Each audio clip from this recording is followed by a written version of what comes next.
Hello, students of statics. It is Nick TeKippe, and today we're going to be talking about my final statics project, and it's about the car hood strut. So the main concept in this problem is about moments and some like subtopics that you need to do the problem. It's the dot product, writing 3D vectors, drawing a free body diagram, and solving for equilibrium in 3D. So the learning objectives, I want anyone that does this problem to be able to solve for the moment around the hinged y-axis. I want them to be able to draw a 3D free body diagram, write a position vector, and use a dot product. So my real world system that the problem is going to be analyzing is a strut holding up a car hood in a 3D plane. So we're going to assume that the strut AB right here is exerting a force of 24 pounds on the hood. The strut is going to rise 4 feet in the Z axis, 2 feet in the Y axis, and -2 feet in the X axis. So the suggested use of this problem in ES 205, this problem goes along with lecture 8 very well because you've learned most of the concepts that go along with this problem before this, and some of the newer parts that are in lecture 8 also go along with this problem. I would recommend that it is done as an example by the professor because this problem relates a lot to what the homework would be around this topic, and it's a more complicated version of it. So the problem statement is, in the picture above, the strut is holding up the car hood with a force of 24 pounds. Determine the moment of this force about the hinged y-axis. So we'll start by writing down everything that we know. The force exerted on the hood is 24 pounds. The coordinates of point A is 4 feet in the I hat, 0 in the J hat, and 0 in the K hat. So the coordinates of point B is 2 in the I hat, 2 in the J hat, and 4 in the K hat. So we'll start by writing a position vector directed from point A to point B right here. And that will be expressed as, and you do it as if you're going from B to A. So you'll take the B coordinates minus the A coordinates, which result in 2 feet in the I hat, 2 feet in the J hat, and 4 feet in the K hat. So to do the force vector, it is expressed as your force times RAB over absolute value of RAB.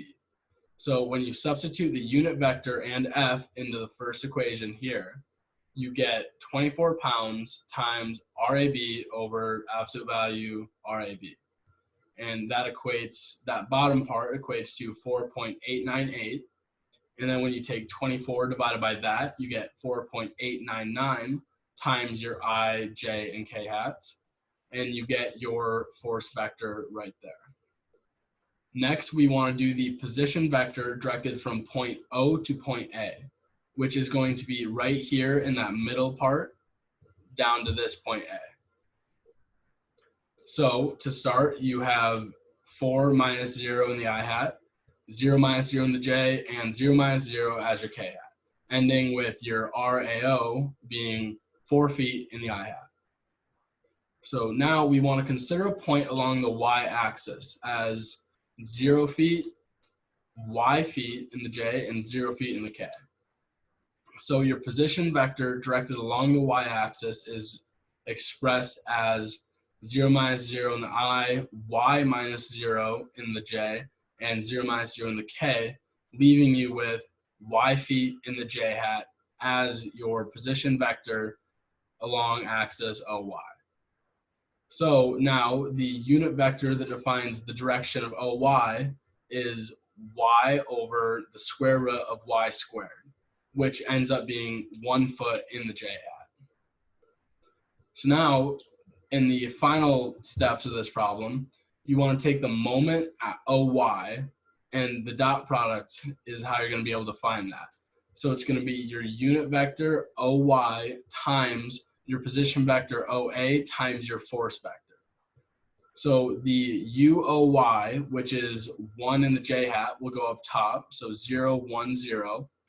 Your ROA vector, or position vector, will be in the second row with 4, 0, and 0. And your force vector is going to be the bottom one with negative 9.798, 9.798, and 19.596. And when you multiply these out, you get this equation here, which ends up being only this middle part really matters, because the top and the bottom part here, or the first and the last part, are both being multiplied by 0 to start. In this part, it's negative 1 times 4 times 19.596 minus 0 times that. So it doesn't matter, leaving you with the moment hinged around the y-axis is negative 78.384 pounds per feet, pounds times feet. So to fully understand this problem and the topic, students are going to have to be able to find point coordinates, force and unit vectors.